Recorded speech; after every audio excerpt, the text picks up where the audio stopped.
Isaia toko voalohany. Ny fahitan'Isaia zanak'i Amoza izay hitany ny amin'ny Joda sy Jerosalema tamin'ny andron'i Ozia, i Jotama, i Ahaza ary Ezekia izay samy mpanjakan'i Joda.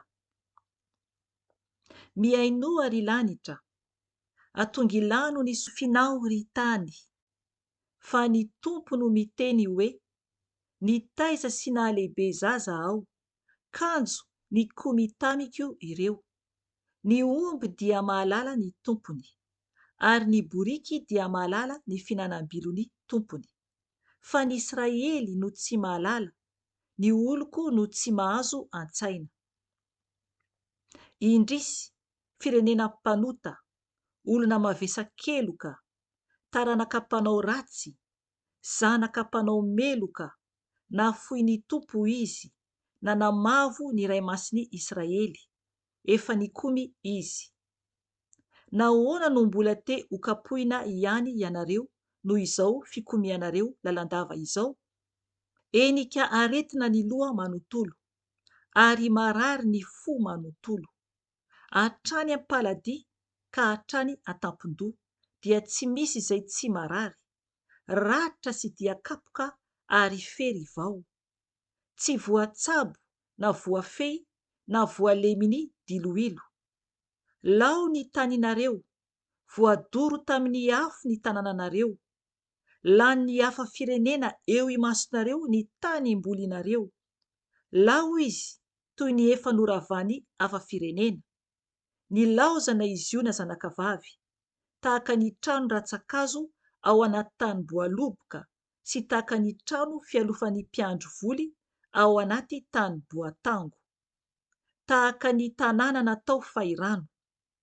Raha tsy Andriamanitra tompon'izao rehetra izao no namela olona vitsivitsy tamintsika, dia efa tonga tahaka ny Sodoma isika, ary nitovy tamin'ny Gomora.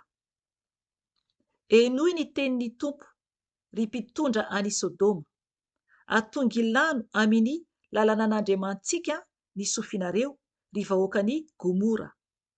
Ataoko inona ny zavatra betsaka vonoinareo ho fanatitra, hoy ny Tompo? Efa tofoka amin'ny ondrilay atao fanatitra dorana manontolo, sy ny jabora ny zanak'omby mifay aho. Tsy sitrako ny raha ny vatotra ombilay sy ny any zanak'ondry ary ny any osilahy. Rehefa tonga miseho eo anatrehako ianareo, iza moa no nitady anareo anitsakitsaka ny kianjako? Aza mitondra fanatim-poana intsony, fa vetavetana amiko ny fofony. Ny amin'ny voaloham-bolana sy ny sabata ary ny fiantsoam-pivoriana. Tsy zakako ny fivoriana masina aroaroam-paratsiana. Alako ny voaloham-bolanareo sy ny andro firavoravoanareo. Mavesatra amiko izany. Sasatra mitondra azy aho. Raha mamelatra ny tanana ianareo, dia hitampy-maso tsy hijery anareo aho. Eny, na dia manao vavaka be dia be aza ianareo, dia tsy hiaino aho. Feno ran'olona ny tananareo.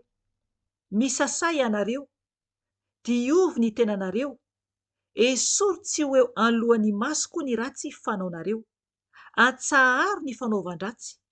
Mianara hanao ny tsara, katsao ny rariny.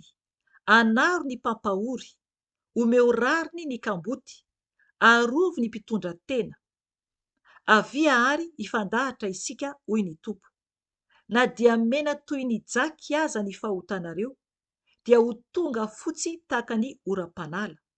Na dia mangatsakatsaka tahaka ny sily aza, dia ho tonga tahaka ny volon'ondry fotsy. Raha manaiky sy mankatoa ianareo, dia hihinana ny voka-tsoa amin'ny tany. Fa raha mbola mandà sy mikomy ihany ianareo, dia ho lanin'ny sabatra. Ny vavan'ny Tompo no niteny. Indrisy, tonga janga ity tanàna nahatoky. Feno ny rariny izy taloha, sady nitoerany fahamarinana. Fa ankehitriny kosa dia mpamono olona no ao aminy. Tonga taindrendrika ny volafotsinao, voatsatso tamin'ny rano ny divainao. Ireo lehibenao dia mpikomy sady namany mpangalatra. Samy tia kolikoly sy fatra-pitady tambitamby avokoa izy rehetra. Tsy mba omeny rariny ny kamboty, ary tsy avelany hoentina eo aminy ny adiny mpitondra-tena.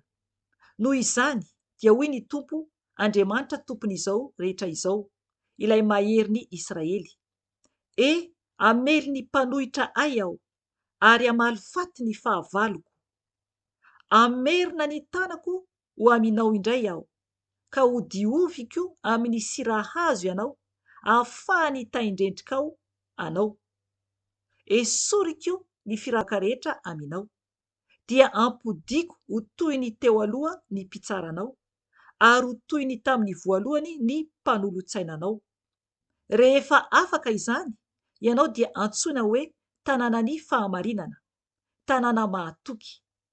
Havotana amin'ny fitsarana izy iona, ary izay miverina ao dia havotana amin'ny fahamarinana. Samy haringana avokoa ny mpikomy sy ny mpanota. Eny, ho lany-ritra izay mahafoy ny Tompo. Fa azo henatra ianareo noho ny amin'ny hazo terembita izay nifalianareo, ary angahiay ianareo noho ny amin'ny saha izay nofidianareo.